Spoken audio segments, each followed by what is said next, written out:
It was surreal to see Piers Morgan attacking a Taliban spokesman on the grounds that the Taliban were undermining women's rights in Afghanistan. Was this the same Piers Morgan who demonized Meghan Markle, Prince Harry's wife, because she ghosted him?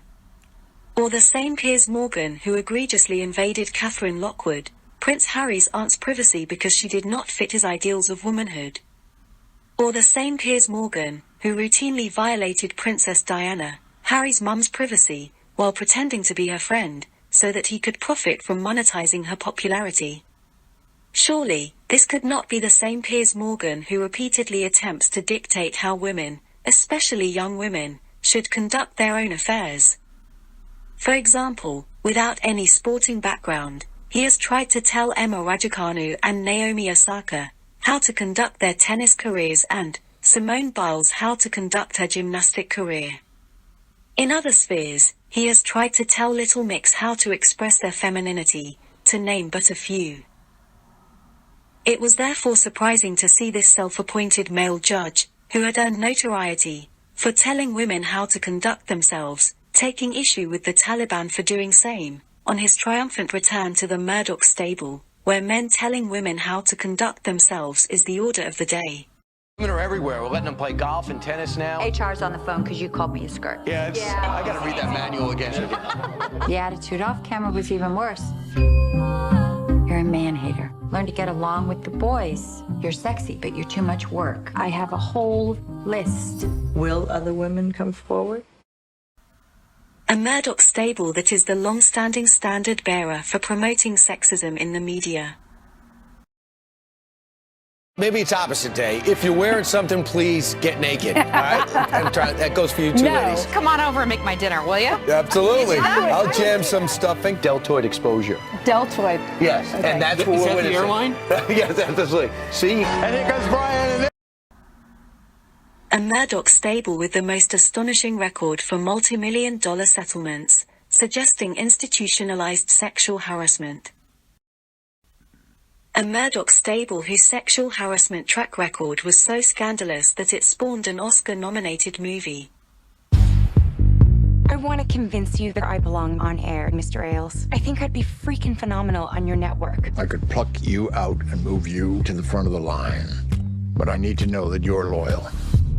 I need you to find a way to prove it. I'm the bad guy. It was astonishing that against this background, the irony of Piers Morgan attacking the Taliban on women's rights on his return to the Murdoch stable was apparently lost.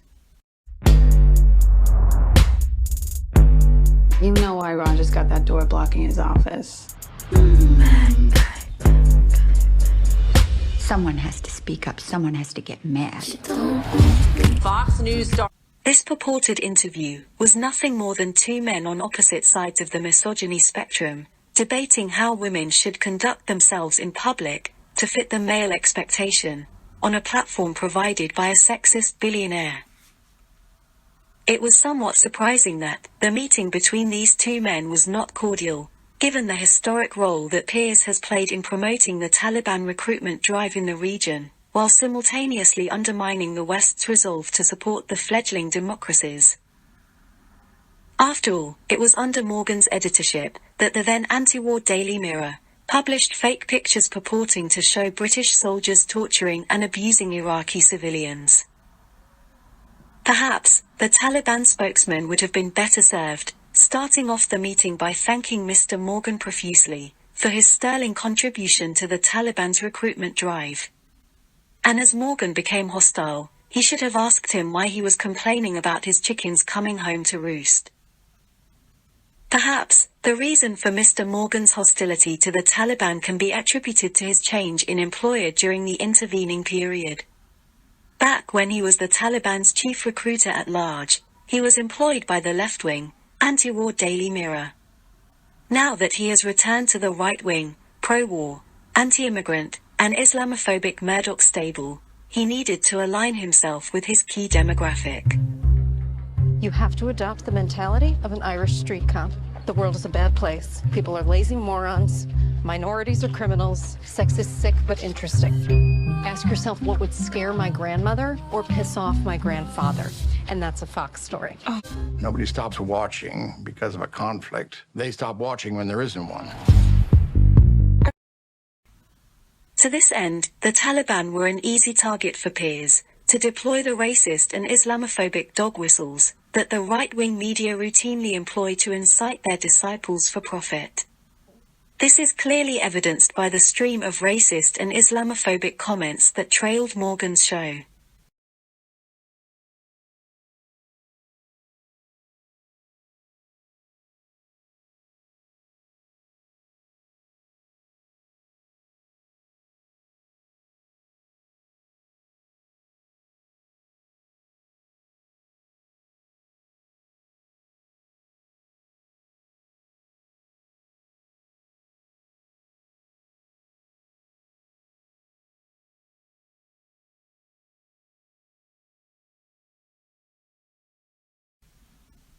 It is a sad indictment of the media that Piers Morgan, a professional outrage merchant, who seeks to provoke toxic public debate for profit, under the guise of free speech, is able to move seamlessly between supposedly ideologically different media organizations.